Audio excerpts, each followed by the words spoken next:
I decided to join Women Who Succeed because I am a huge believer in mentoring young people, and that's one of the big missions of Women Who Succeed, and I just want to be a part of that. I think it's so important, and I think it's hard to make happen, but I think if you get a bunch of women behind it, it can work.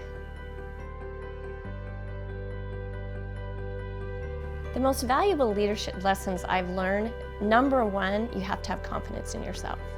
If you don't have confidence in yourself, you can't lead, in my opinion. Another thing is you always need to be honest and have high integrity.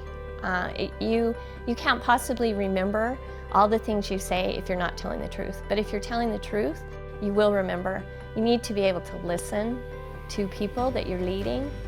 And I think those are all very important things you need to do to be able to lead. If you're a leader, it takes a team, and you've got to be able to incorporate everyone's ideas and then come up with a plan.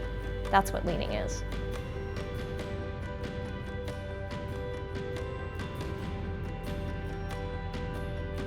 So I have been relatively lucky to not have major challenges, at least that's my viewpoint. The reality is that I ended up having the opportunity to get our family out of bankruptcy, our family business out of bankruptcy, when I had not been working for our family business.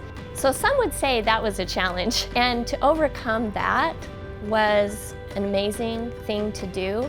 But I have many people say to me, it was a company doing $20 billion in sales with 11,000 employees, and I became CEO from being basically kind of a stay-at-home mom. And I had goals of what I wanted to do and why I did it. I wanted to make sure we paid everybody back, which we did, and it was a great launching point for me, but I think many people would have viewed it as a huge challenge to overcome.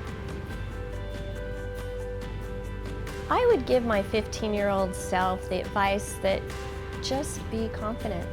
I mean, that's really what I had going for me back then. I was not as confident as I could have been. What I was is I had the understanding that I needed to do well in everything I did. That was what I believed. It didn't mean I always was confident when I did that, but I knew getting good grades, that was it, right? Getting good grades and being involved, I somehow understood that. I somehow understood it was important to have work experience. But I probably wasn't as confident.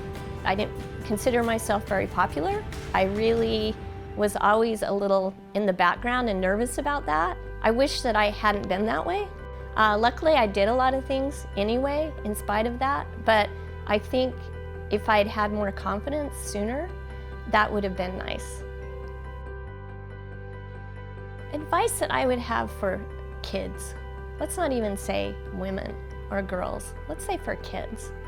I think it is super important as you go through life and you choose the people that you want to be surrounded by, especially your life partner, whoever that might be, that you're very aligned on what the two of you want. And that even though that can change, and it's going to, that you have discussions together about what each of you want from your life. And you think about whether you can be compatible in that. I am a firm believer that both people, if they choose to, can have very rich lives with kids, with careers, but it takes work, and sometimes you have to make sacrifices along the way. You can't do things 100% all the time. You can't be 100% mom and 100% career woman. If you can look back when you're 80 years old and say, I was a great mom, I had a career, I helped the community, that's when you can feel like you've succeeded.